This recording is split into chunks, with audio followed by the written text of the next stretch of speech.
You're listening to The Hurt Locker, the podcast that opens the door on men's mental health. And tonight's guest, we have Wilson Milton. Wilson, welcome to The Hurt Locker. Hi, Inka. Nice to be here. Okay, how are you today? I'm good.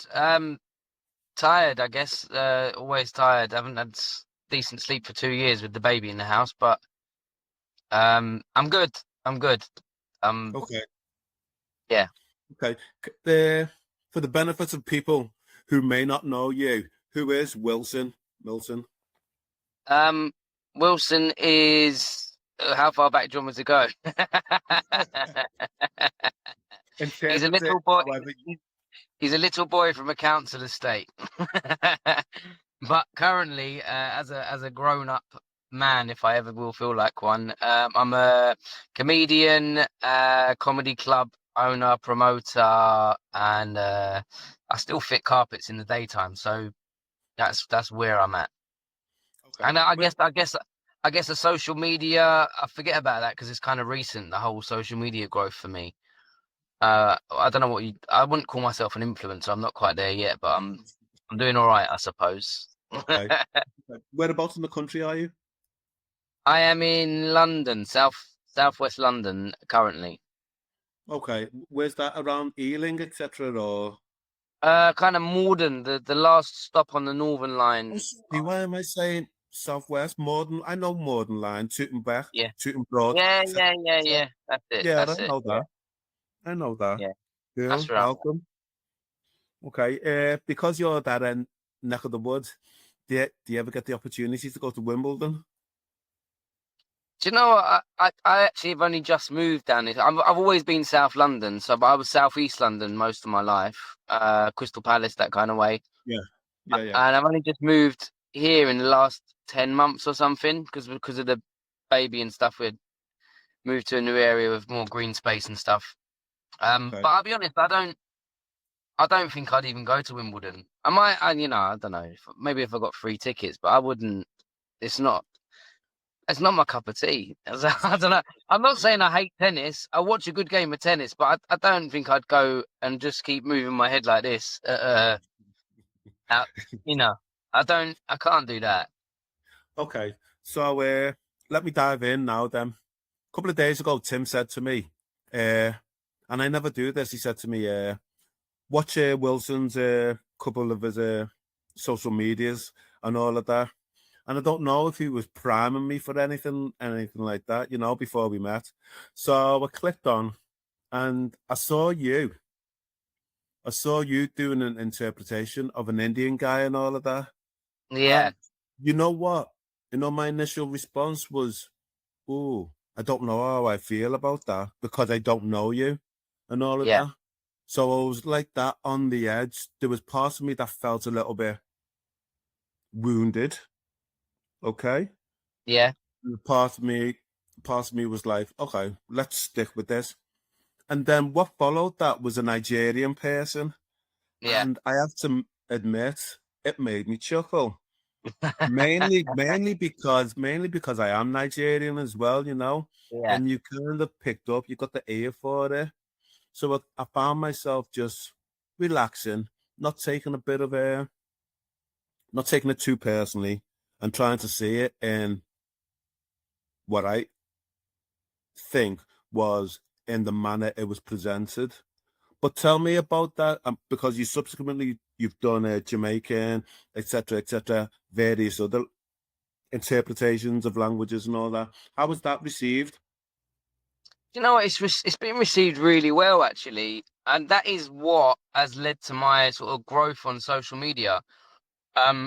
Because I've always done that in my stand up. I've always sort of done observations about other cultures and nationalities and my own and anyone and everyone really, just where I grew up and what I've observed in my life. And it just happens to be different cultures and nationalities. And I didn't really do that on social because I know how easily it can be misinterpreted online, and then next thing you're cancelled and stuff. And then one day I was so busy editing stuff together to try and make like little skits and stuff. And then one day I just thought, let me just say this thought that's in my head.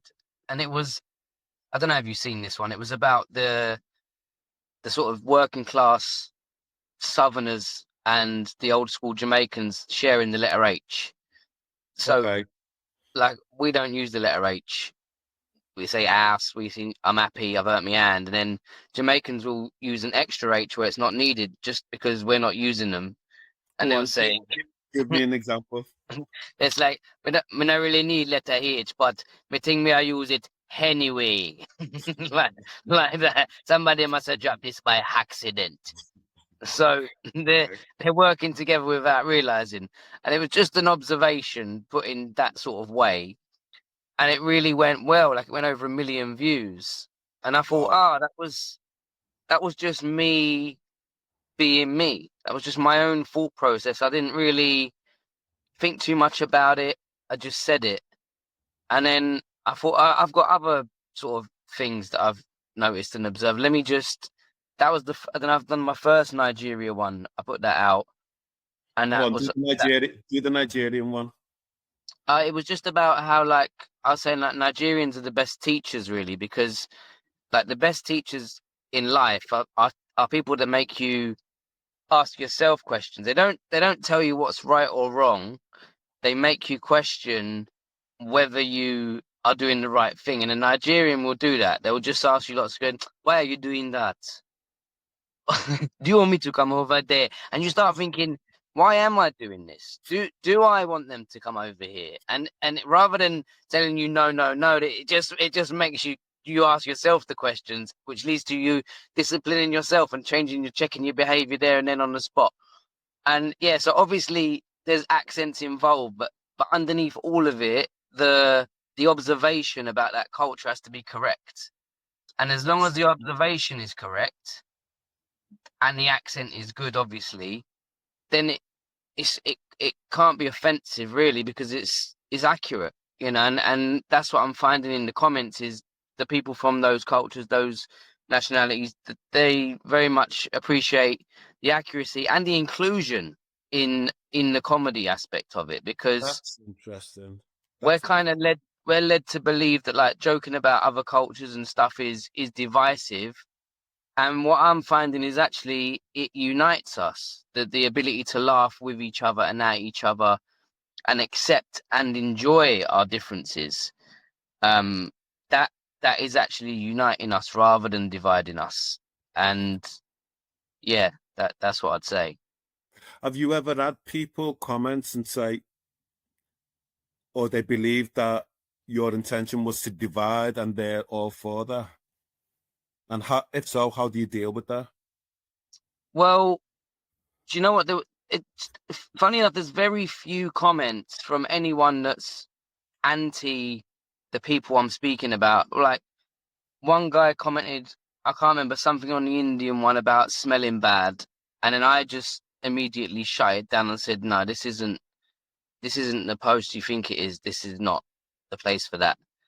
And then another one, I can't remember what he said, but I just deleted it rather than even entertaining it and commenting on it. I Yeah. just deleted the comment, and I thought, "Look, I don't even want to see it. I don't need to even have that debate visible for people to get involved in whether they agree with the negative side of. I'm just don't want to see it, so I just get rid of it as soon as it. But it rarely happens. Like, no one's really saying anything negative. Okay, cool, cool. Do you find that it's a fine line though,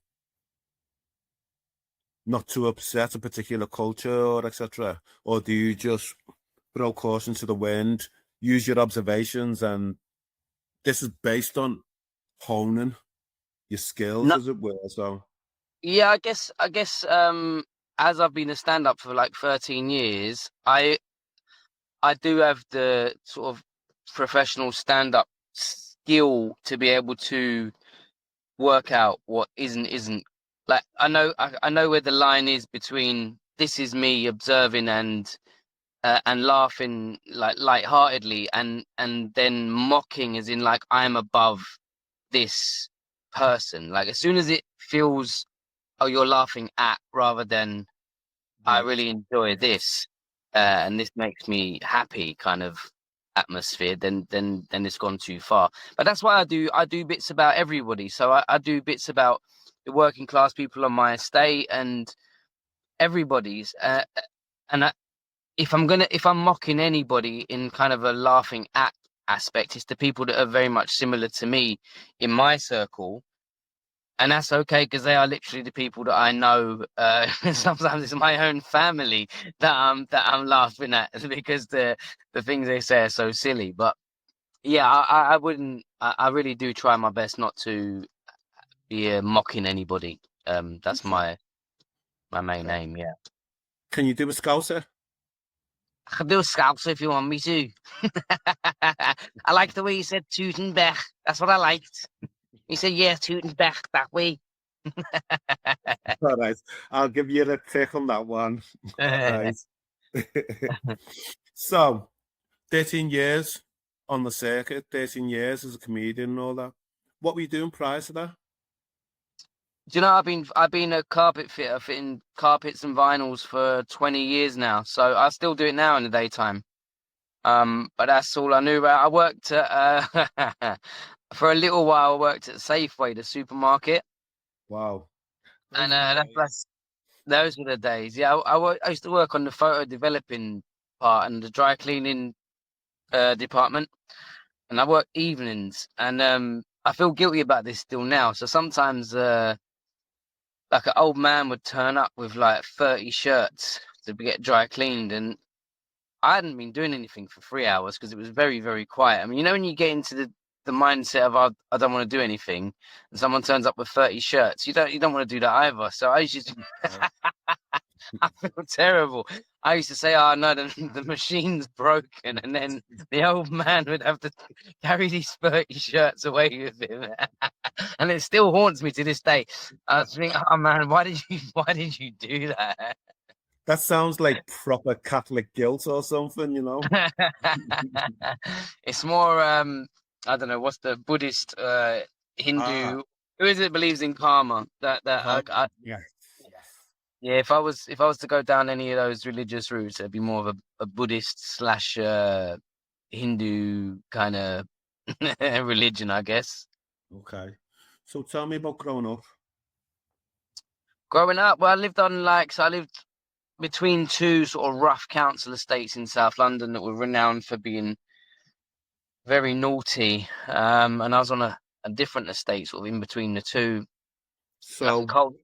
are we Well, talking around Peckham Way, etc.? no, so Gypsy Hill, um, that That's that next. kind of way, West Norwood, Gypsy Hill. Um, and I lived in like a little cul-de-sac, and it was literally a very miniature melting pot of different cultures. And I had a Scottish family upstairs, Irish family to the left, Colombian family to the right downstairs, Congolese family below them, Jamaicans over there, Greeks over there. It was like ridiculously multicultural. And yeah, grew up there with my mum and my dad.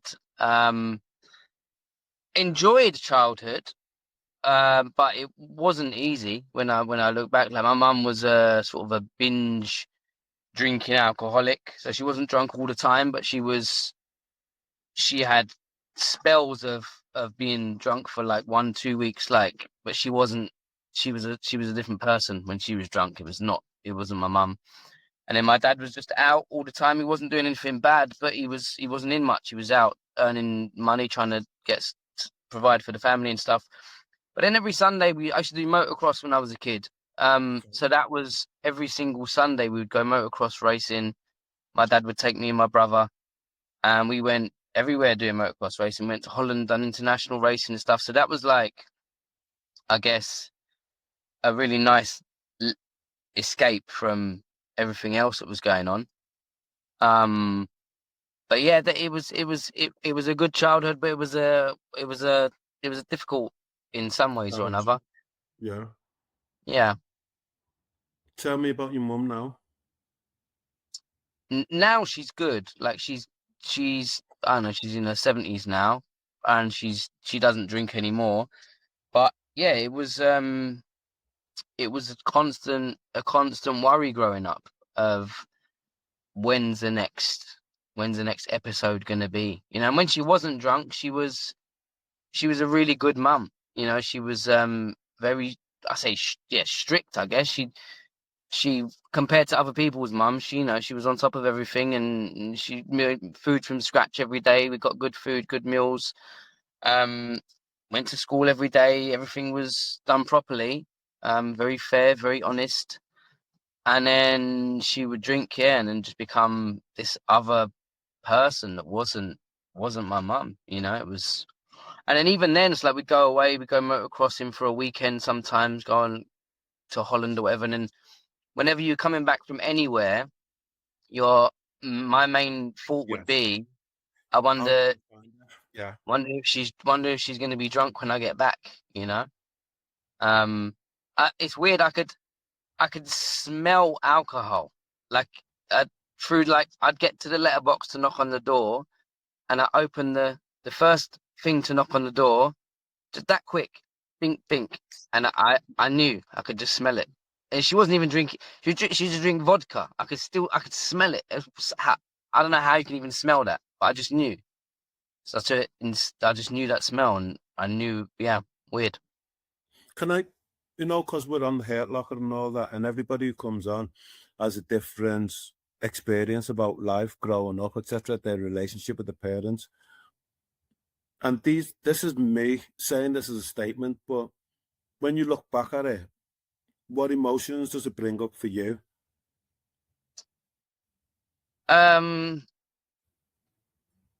It's, Is I it guess, conflicted? Is it conflicted? is it conflicted? What do you mean? Is it conflicted? That she's your mum, you love her, etc. But there was a process as a young person that It, you were hypervigilance. yeah, She do you know was what? there I didn't 24 really, 7. yeah, I didn't realize. It wasn't until recently, really, like as becoming a parent myself, that I really started to see what that was like for me. Like I at the time, I don't know. My mum was used to drink sometimes. It wasn't. You can't process the emotions properly, but now, like, uh, as a parent, man, I don't want my son to even see me any form of not sober like this. Like, I Yes. don't want him to see me drunk, stoned, nothing. Like, I love magic mushrooms, but I don't ever want him to see me on Yeah. magic mushrooms. Like, Yeah. I don't want him to.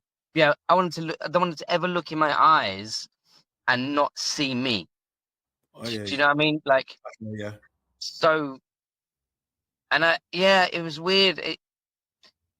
Obviously, like, when you look at it in some way, it was weirdly a positive, because sometimes I think, would I have even been where I am, what I'm doing now, if she wasn't doing what she was doing then? Yeah. It's that weird trauma, creativity Yeah. conundrum. Like, Yeah. it, you know, sometimes, like, my son's so funny now. He's only 2, and I can see he's got great comedic timing and stuff. And there's a little thought in my mind that goes, maybe it's going to be too easy for him, and he won't fulfill his potential. Do you know what I mean? So maybe I should mess up some stuff and make him more creative. But yeah, but it's a weird one when I look back. Like, and I watched a show a little while back in Edinburgh. There's a comedian friend of mine called Chris McGlade, and he does this whole show about forgiving his dad. His dad was murdered, and he does this comedy show, believe it or not, about his dad being murdered and how he forgave his dad's killer. And I saw the show several times, but every single time I watched it, I cried. And there was one part in it where at the end of it, he forgives everybody. So he forgives his dad's killer, and then he starts talking about his mum, who was an alcoholic, and how he resented her for years for being an alcoholic. And then he thought to himself, but she was just a human, just trying her best to, she just knew what she knew from what she was taught when she was growing up, and that was her doing her best. It wasn't great, but it was her best. And then he thought, oh man, I can't believe I even resented her. And he forgave himself. And when I heard him say that part about his mum, I realized that I'd resented my mum all these years, and I didn't even know. Like, and I watched his show, and I came back from Scotland and just went to my mum's and said, thank you for, you know, you tried your best, and I appreciate everything you did. And that was how was that? How was that meeting of minds? with Meeting my of mum. human. Yeah.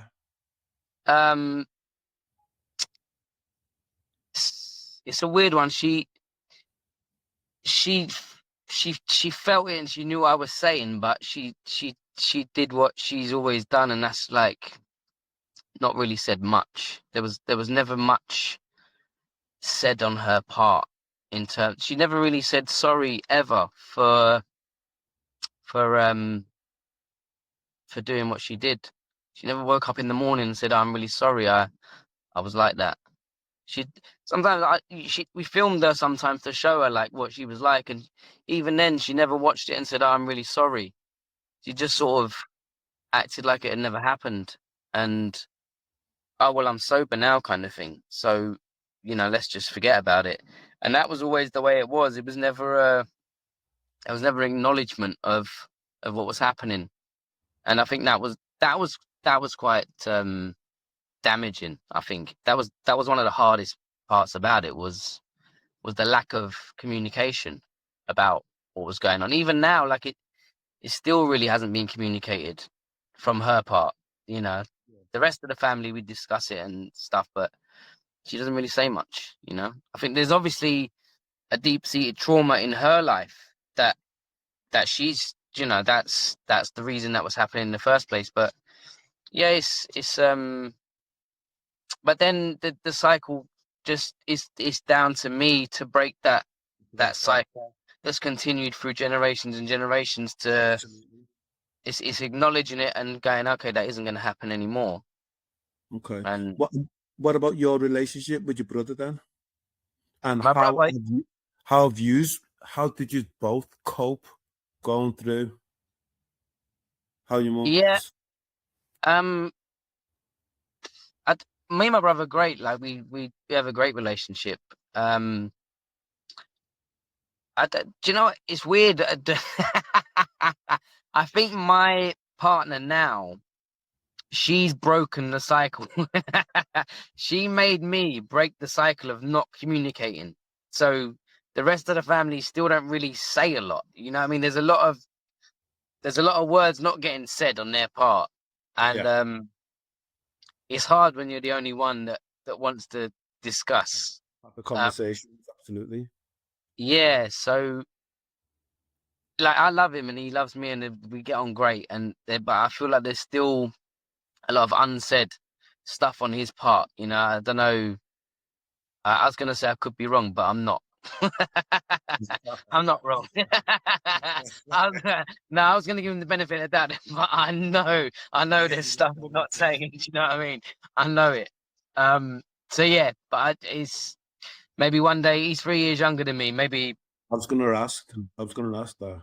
yeah, maybe that they will come for him and he'll want to discuss more and let stuff out and break it down and analyze it. I'm a very analytical brain. Obviously, that's why I'm a comedian. I think I'm observant and I'm always trying to work out why and what and how. So that just comes naturally to me. The psychology part of stuff I'm working through why, and I think that's why I've never done therapy. Like people say, have you ever been to therapy? And I don't really need therapy because I do it on myself. If I feel low, I try and ask myself why I'm feeling low. I get to the bottom of what is it? What really is it that's Okay. that's getting to you? Okay. When was the last time you told your brother you loved him? I tell him You all the haven't? time. I Do tell him you? all the time. Yeah, all the time. Every time I Does he, see him. does he reciprocate that? Oh yeah. We hug like we hug like we it's the last time we're ever gonna see each other. It's real love. Proper like I love you, brother. Kind of. You know. I was Yeah. going to ask as well, your missus, she's not a therapist by any chance, is she? Only because you No. said she's broken the cycle, as it were. No, she's not a therapist. She probably could be though if she wanted to be. Okay. She's she would say no, I couldn't be, but she could be. She doubts herself in a lot of areas, but she's a very clever girl. Okay. Have you forgiven yourself For what? in relation to how you felt about your mum? Yeah, I have forgiven myself. I've forgiven everybody. I'm it's one of the things I learned from my dad really is forgiveness. It, that's a, my it's my dad was he was I say he was a big strong man. He's older now, but he was a big strong man, and he was, you know, like literally physically strong and could have done a lot of stuff to a lot of people, but often I saw him forgive and have a level of understanding. And our house got robbed once, and he just he just said, "Do you know what? They probably needed it, you know." Wow. Wow. Did he ever find out who robbed you? Yeah, he did, I'm and sure he did. I'm sure he he, did. he was the neighbor actually, and he shouted a little bit, but he could have done more. But he knew that his same thing. He knew that they were, you know, they were damaged people, and it is what it is, and life is what it is, and people are going through journeys of their own all the time. Mm, And yeah, that was a big lesson. He taught me that over and over again. I saw him just forgive people and understand people. He always asked why, you know, that, and it always, if he ever told you not to do something or to do something, he'd explain why you shouldn't do it, which I think is so important in life as well. It's easy to say don't do that, but why? You know, absolutely. especially Was for he? kid. Go on. Yeah, I was going to ask, is he an educator to you? Was he your hero? Because That, at the beginning you yeah, said he wasn't around, he was out, he was grafting, he was trying to put food on the table and all of that.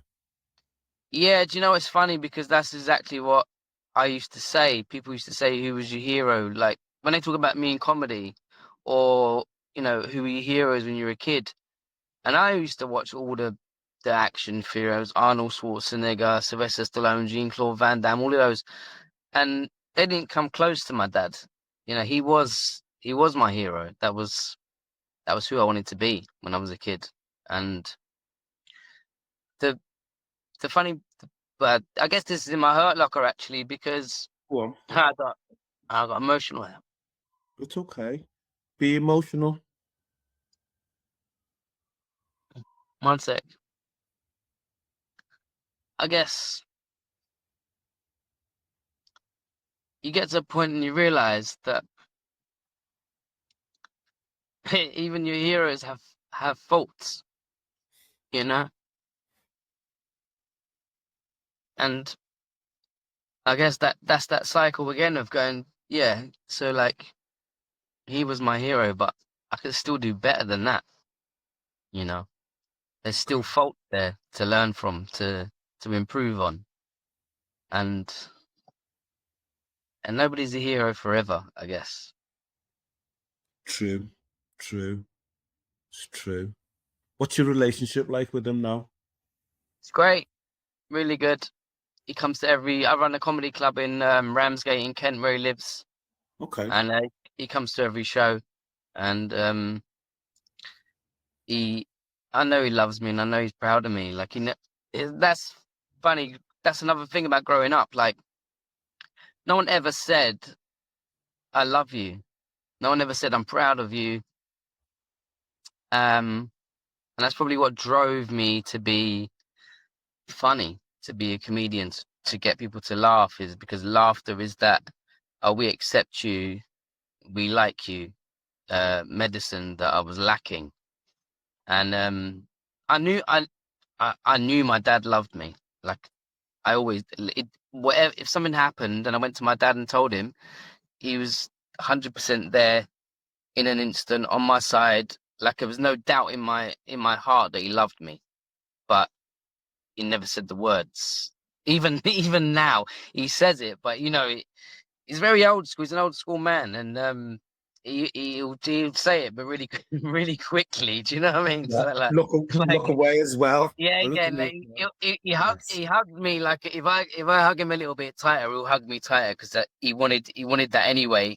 But I very much have to lead the way on the the showing of emotions to get him to show them back. Um, but yeah, relationship with him's great. You know, I love him to bits, and he loves me, and he's proud of me, and my mum, if I go back to my mum, so the only time my mum said, I love you, and this was such a recent realization of mine. The only time she said it was when she was drunk, which is unbelievable because that was when none of us liked her. She was doing the thing that none of us wanted her to do, and then that was when she said, I love you, like that. That's completely, what's that word? Uh Not ironic. There's another word. Anyway, it was backwards because if she really loved me, she wouldn't have been drunk doing the thing that we hated her doing. And yeah, that was the only time she said it. But I'm proud of you. No one ever said I'm proud of you. And I think that's just what I was just chasing that. I've been chasing that for years, you know? That's where I am now. How? Okay, so does your obviously it's rhetorical the question, but your experiences as a child, as a son growing up, influences the way that you raise your own son as well.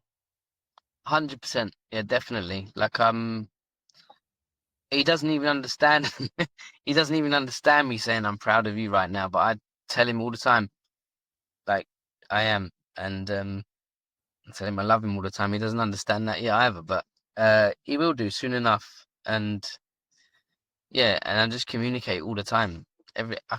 Anything I can explain to him, I'll explain to him. And he's so clever. I don't know if that's part of the reason of it, but he's so smart. I know everyone says their kid's smart, but like he's he's head and shoulders above the other 2-year-olds I'm looking at. They are thick, mate.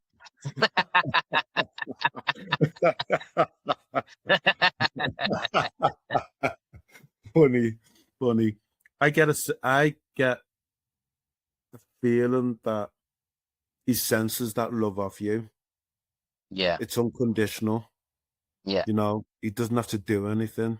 Just be himself, and you'll accept him regardless. You know what's funny about that is that it's the other way around as well. That's the magical thing about it, is he is giving me that thing I never had. Is that he just there's there's no there's no conditions. There's no, oh, if I show that I like him, I might be able to get this. He doesn't know any of that. He just loves me for being me. He doesn't understand I'm a comedian, that I'm working hard, nothing. He just knows me as a person, as a man, and he loves me. And it's reciprocated. It's just the Yeah, purest, most beautiful love that absolutely. ever. I was going to add that there's a richness, there's a beauty to that as well. That you can't you can't harness it. It's just organic Yeah, yeah. when that love appears. We've touched on the hurt locker. You've expressed some of what's in your hurt locker. Let's dig deeper into that. Let's talk about mental health. Yeah. For you yourself, what's your take on mental health? Have you found it challenging to articulate what your needs are? Have you ever struggled with your mental health? You know what? I don't think I wouldn't say I've struggled with my mental health, really. Like I have days where they're harder and moments where I haven't known where I'm going or what I want to do. To be honest, the fact that I found stand up uh has saved me, really. Like That Go on, you need to unpick that. Saved you. that is what, What does that mean? because I think everybody has something that they are natural at. Like it's their thing. It's the thing that what's crazy is sometimes I say to people when I try and discover what it is that they, you know, me will say, I don't know what I want to do in my life. I don't know where I want to go in my life. And Yeah, I say, tell me something that you love doing. And 100%. that sounds like such an easy question, doesn't it? Tell me something you love doing. You'd be amazed how much of a struggle that is for people to answer that question. Tell me something you love doing. Tell me something you love doing. Me? Yeah. You know what? I love being a therapist, but no more than anything else. I love working around the area, the sphere of suicide. Right. Because for me, this takes me into the shadows, into the darkness of humanity's pains.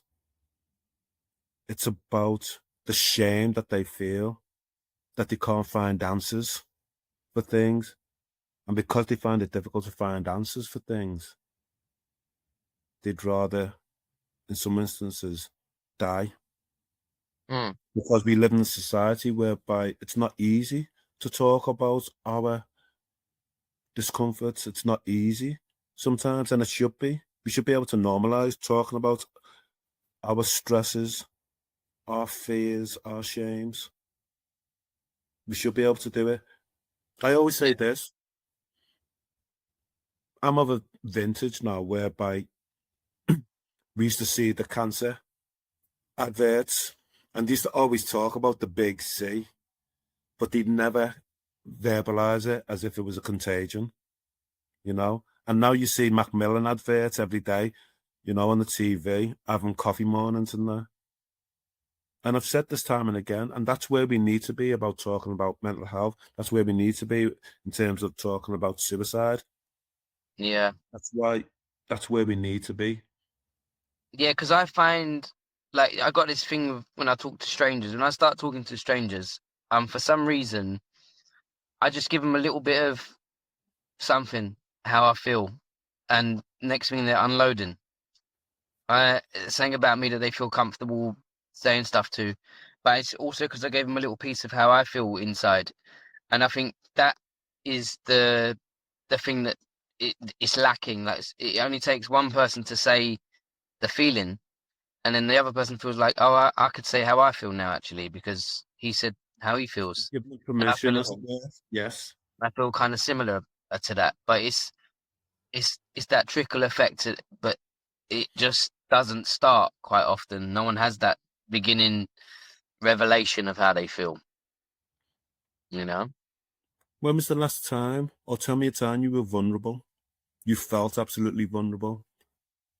A time when you didn't have answers to how you felt.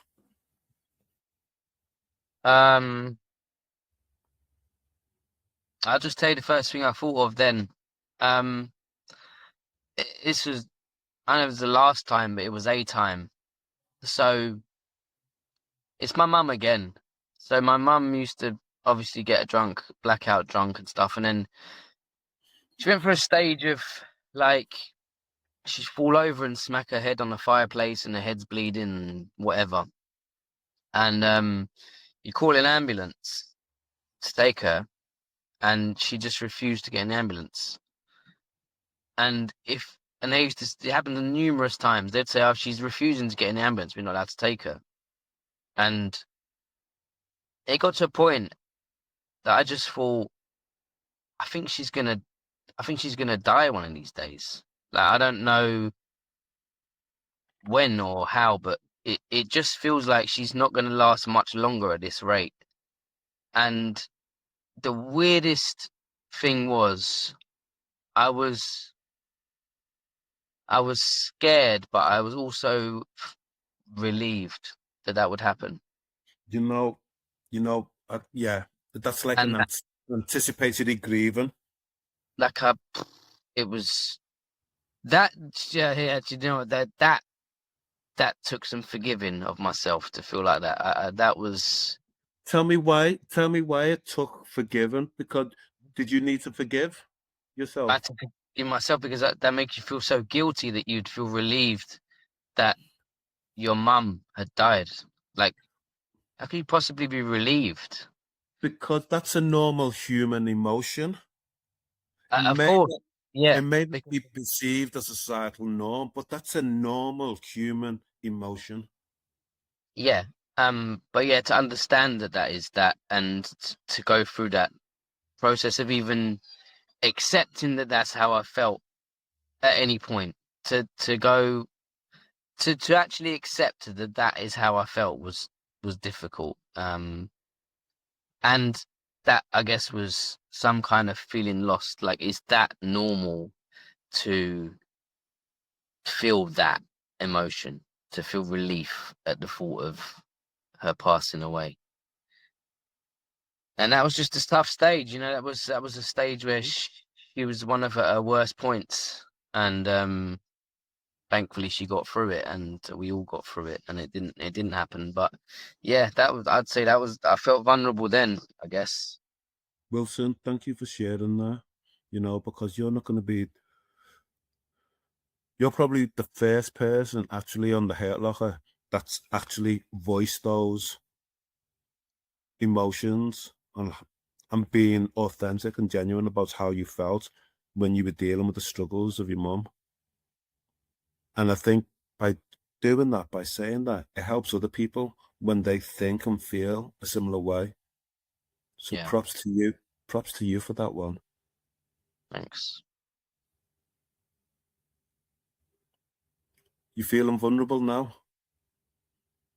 Vulnerable. Do you know, I did a little bit there, Feeling but it Yeah, is it's just, it is life, isn't it? You know. But and that's absolutely. another thing that I said recently about, when I look back sometimes on my childhood, I go like, there's a lot of stuff about, Epstein and people getting abused and stuff recently, and it made me. I said to my partner a little while ago, like, do you know what? Sometimes I think, oh, actually, my childhood wasn't that bad, and she went, are you crazy? Like, it was just as bad for you as it was for it's just a different type of trauma. Just because you weren't physically abused, you're mentally tortured every day. Psychologically, absolutely. Will it? Won't it? Will it? Won't it? It's so, yeah, And I'm thinking as well, during that period of time, you were on a state of hypervigilance, being aware, screening for the what ifs, yeah, what's going to happen, what's next. yeah. I think that's why I was quite good at chess. Oh, don't talk to Oh, me about chess, love. I love chess. really? I I waste too much time on chess. Way too much time on chess. No, I was a school chess champion, man. 7 games unbeaten. That was, At what age? yeah. What was I then? Like, I don't know, 14 maybe, something like Okay, that.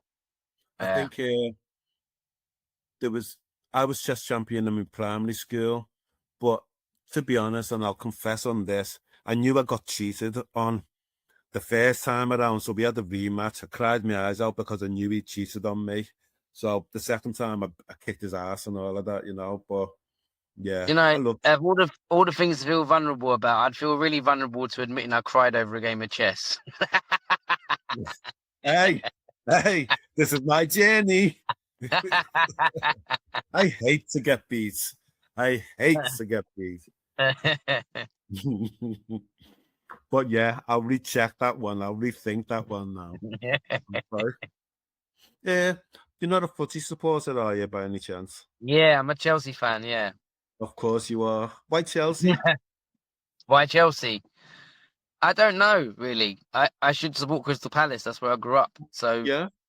yeah, I don't know. I just, my neighbour, the Scottish family upstairs, he was a Chelsea fan, and I just said, all right, I'll support Chelsea. And then the first game I ever watched of Chelsea was them getting beat 4-0 by Man United in the FA Cup in 1994. That's And etched in your psyche. do you know what's funny? Like, it's weird how men can remember stuff like that. Like, I 100%. can't remember where anything is in my house. Where's this? I'm like, why would I know where that is? But yeah, Mark But Hughes Mark scoring a Hughes, double against.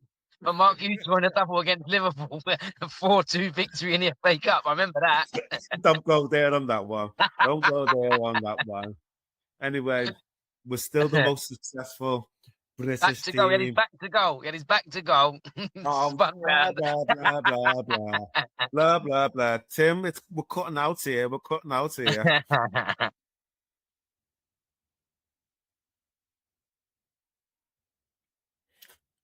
Before, talking about your son, and right at the beginning, I dived in with my thoughts on your social media posts and all that. Given what we've seen around us and what's going on locally, across the UK, and globally, are you hopeful for your son that the um, world will be a better place? Do you have any fears? it's a big question. Um, I think the world will be a better place, but I think currently there's like it's at a point of getting worse in order to get better. So the pendulum So has to swing so it has far to to go, the it has right to go a and little he's bit, pulled it has back. to go a little bit further still. Do you think so? Of Yeah, I don't know. I can't explain why that is, but not enough people can see what I think they need to see, which is that us lot down here are not the issue. It's all up, 100%. it's all up 100%. there.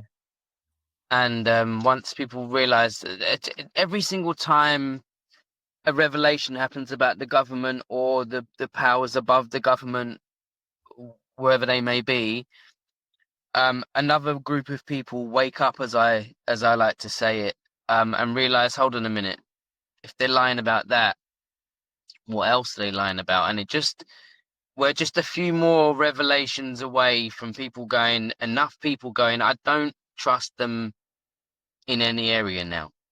Yeah. And once the the number of people that don't trust to the number of people that do trust is bigger, The tipping then point. that herd mentality helps us in a way. Because at the moment, the herd mentality is holding us back because they're just doing what's popular. And as soon as the thing that's popular is noticing that we are all actually one down here, uh, 100%.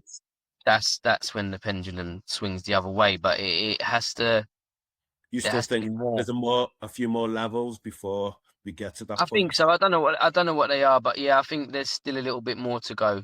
Um, it that I got to write a show. So because of my social media growth and stuff, a lot of people want to come and see me. Where can I see you live? And obviously, for a comedian, the idea of a social media growth is, for most of us, is to eventually do our own show and do our own tour, which is what a lot of comics do now. Even though they're not on TV, they're able to tour Yes. country and do their own show. And I just am in the process of writing that show now, I guess. Not physically written anything down, but just the thought of what it will be and how I will deliver it and what the message will be in that show. And obviously, it will be based around the cultures and the nationalities and the accents and what I know Yeah. and how it just the other day I just thought it comes back to the idea of like people, even people that are racist or whatever they may be, that deep down they are sad inside. That 100%. they are so sad within themselves that they are just targeting anyone else that isn't them, and that's different in any form. And it just dawned on me that how sad, how upset do you have to be with yourself to go, that guy's brown, that guy's from a different country, and I think that is so much easier to enjoy the differences of other Absolutely. people, other And to than celebrate. to celebrate it than to hate it. It takes so much effort and energy to be angry with it, to find something to scream at. And I think that's the message of the show is it's so much easier to embrace and enjoy rather than to do the opposite. It's Yeah. funny. My sister always said, "My oh, Tim's just posted that you're playing hot water in Liverpool on the 3rd of April." Yeah, funny enough, that suits this podcast because it's a mate's men's it's basically for men's mental health. Superb. Men and their emotions. I think it is charity. Yeah, Hot Water Comedy Club. Oh, MATE. Yeah, yeah. Man, Great lineup as well. Really, really good lineup of comedians on there as well. cool, cool, cool. It's funny just picking up on what you say about people being sad. My sister always used to say, let me remember it now. Misery is only happy when it's got companionship. Misery is only happy when it's got companionship. And you Yeah, know, you talking about the levels. Something was it yesterday or the day before when Reform were talking about having an ICE style type of system in this country. yeah, I don't think the black and brown communities would be passive in as much as they have been in America. I do not no, think so whatsoever.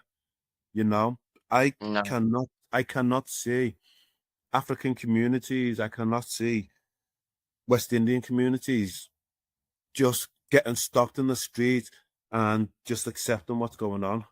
yeah, I I yeah, can't. yeah, And God forbid people think that that's acceptable behaviors to yeah. another human being. Of No, course, yeah, no. yeah. But we'll see. We And shall maybe, see. and that do you know what as horrific as that would be if that scenario played out? Maybe that's another one of the things that need or might happen that will Yeah. make more people go, no, no, I'm not happy with this now. This is too far. And question. I haven't got a TV. I don't know if that. So I just put this out there. You talking about reform and the news, and I haven't had a TV for 4 years. And at one point, I was deep into the ness and the noise of the news and the media and the divisiveness of it all, and then I thought I got to step away from all of this and remove myself from the whole cycle, because what I thought was if none of us had, this is when I did have a TV, I think everyone should switch off the media, all forms of news from the mainstream, because if none of us heard what they were saying, then all of their power would disappear, because we're only governed by informed consent. If none of us are conformed, none of us can consent, because we ain't got a clue what they're trying to do. And there's too many of us to try and say, you're doing this wrong, you're doing that wrong, because all of us are doing it wrong. They have nowhere near enough power to govern us in that sense.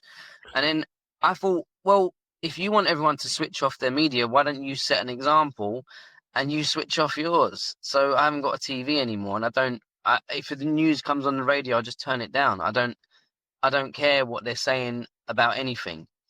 And the world, when I'm not in that other side of the world, is lovely out here. Like, I don't really see much going on. Everyone I meet is nice. Everyone, black, white, Asian, whatever, everyone seems to get along in the street, in the real world. And then you switch on that TV and it looks like everyone's burning down and everyone hates each other. And it's You it's know? interesting you should say that, because the vitriol that you hear about London and how it's one of the most unsafest places in the world, that's from across the Atlantic Yeah, saying that about London itself. yeah, yeah, But I think part and parcel of your argument falls down, in my opinion, is that you started to infiltrate social media as a yeah. way I, of I agree. getting Yeah, your yeah, yeah, message across, and it's a yeah, drip, yeah, drip, drip, drip, drip. yeah. kind of approach. You know, and even though my friend used to say to me, the forces of evil are small but united. The forces of good are large but That you disjointed. absolutely hit the nail on the spot. The only thing that we, the people, are lacking is organization.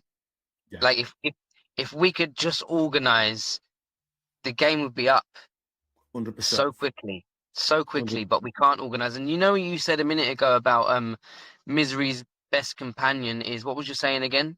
Yeah.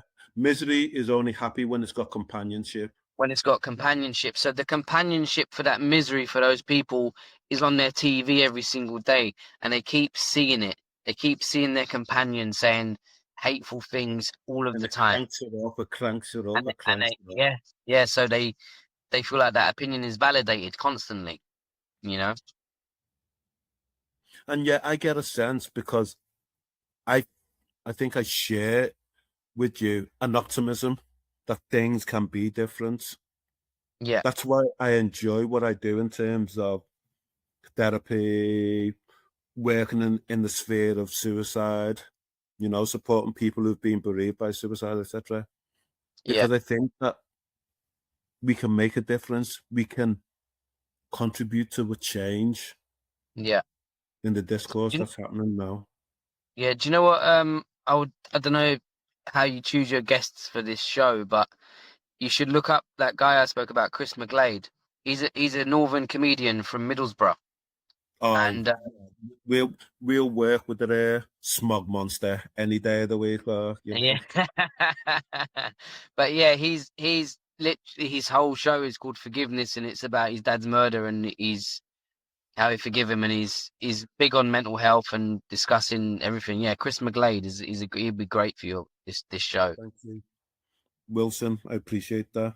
How have you found it being on the Hurt Locker? I really enjoyed it. I wasn't sure how well it would conversation would flow or how much I would have in my locker, so to speak. But it's been great. I've really yeah, it's a good chat. You've been a nice host and yeah. What are you, a therapist? Is that your actual job? I am, yes, as well. You are. Yeah. Okay. Yeah. So kind of I could technically say I have done therapy now. So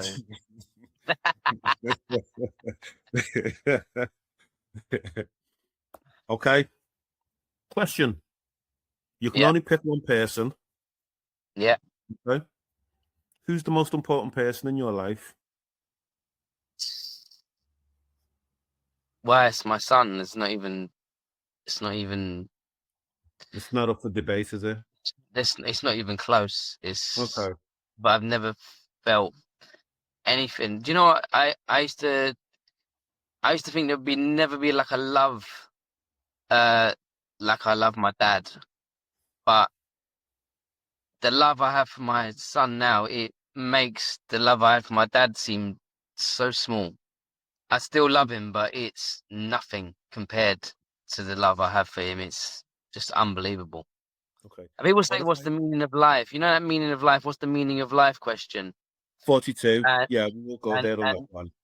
when he was born, I got it. I said, "This is it. This is the meaning of life. I've got it." Okay. What if I said you were wrong? That What if would be fair. what if Fair enough. what if I said to you the most important person in your life is you?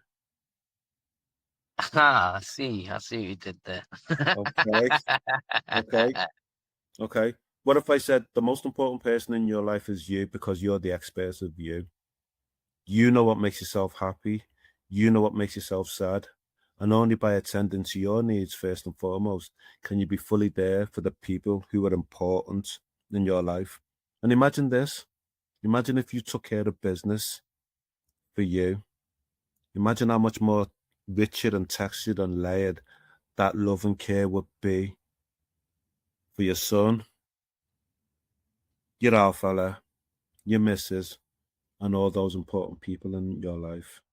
Do you know? I didn't think I'd be swung in an argument that quickly, but I think you're right. I know, It right? is.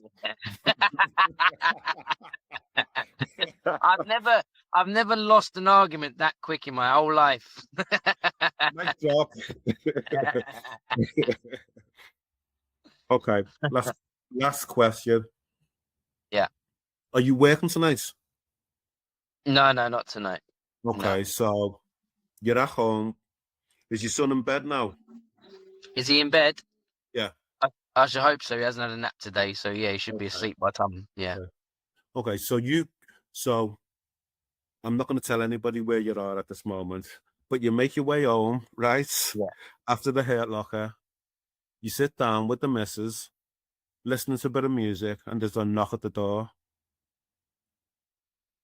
You go to the door, and it's 12-year-old Wilson standing there when you open the door. What do you say to him? I'm not sure why that instantly made me cry, but it did. What do I say to him? Or what do you I, do? I, s- I, s- I, I tell him. I tell him that he can do anything he wants to do. If you love something, and you enjoy doing that thing, just keep doing it. Just keep doing it over and over again, and you'll become so good at it because you love it that you'll do that thing. You do that thing that'll be your job, and it won't be a job. It'll just be something you love Absolutely. and can do it. You can do it. Like, it's not even, you got the world at your feet. You can do whatever you want to do. The world's your that world is your oyster saying. They just say that like it's empty, but it's so true. So 100%. true. 100%. Wilson, Milton, it's been a blast. Thank you so much. Thank you. Thank you for being on the Hurt Locker. And that's a wrap, Tim. Thank you for watching. Remember, you are not alone. If you or someone you care about is struggling with their mental health, please see the contact information in this episode's description for further support.